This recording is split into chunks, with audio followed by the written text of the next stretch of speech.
बिस्मिल्लाहिर्रहमानिर्रहीम। इय्याका नअबुदु व इय्याका नस्तईन।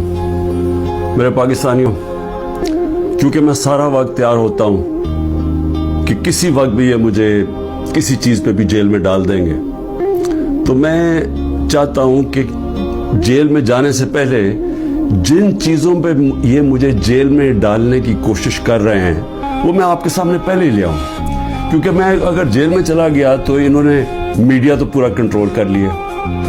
तो मैं सबसे पहले साइफर का ज़रा मैं आप सबके सामने रखता हूँ कि असल में इनको ये समझ नहीं आई कि जितनी साइफर के ऊपर बात होगी, ये जितने भी पावर में बैठी हुई है पीडीएम के लीडर्स और जो पुराने आर्मी के चीफ जनरल बाजवा, ये जितनी भी साइफर के ऊपर तहकीकात होंगी, इनके ऊपर उंगलियां आएंगी।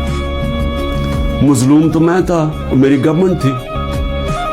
हमारी गवर्नमेंट गई, जैसे साइफर आया उसके अंदर बार बार मैं बता रहा हूं कि एक अमेरिकी ऑफिशियल डोनाल्ड लू हमारे एम्बेसडर को कहता है, असद मजीद को, वॉशिंगटन में, कि इमरान खान को तुमने वोट ऑफ नो कॉन्फिडेंस में हटाना है, अगर ना हटाया तो पाकिस्तान के लिए मुश्किलात होंगी। और अभी वोट ऑफ नो कॉन्फिडेंस नहीं आई थी, ये गालिबन 6 मार्च था।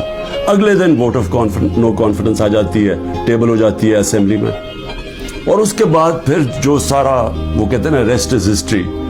आहिस्ता आहिस्ता क्या, बड़ी जल्दी हमारे लोग भी नाराज हो जाते हैं, बैक बेंचर्स भी कहते हैं हम छोड़ रहे हैं, हमारे जो इत्तेहादी है वो भी छोड़ना शुरू हो जाते हैं। तो वो साइफर किसके लिए पैगाम था? वो पैगाम उसी के पास था ना जिसके पास पावर थी, जिसके पास एजेंसीज थी, जो इन सबको भेड़ बकरियों की तरह उधर ले जा सकता था दूसरी तरफ और गवर्नमेंट करा सकता था। वो जनरल बाजवा था।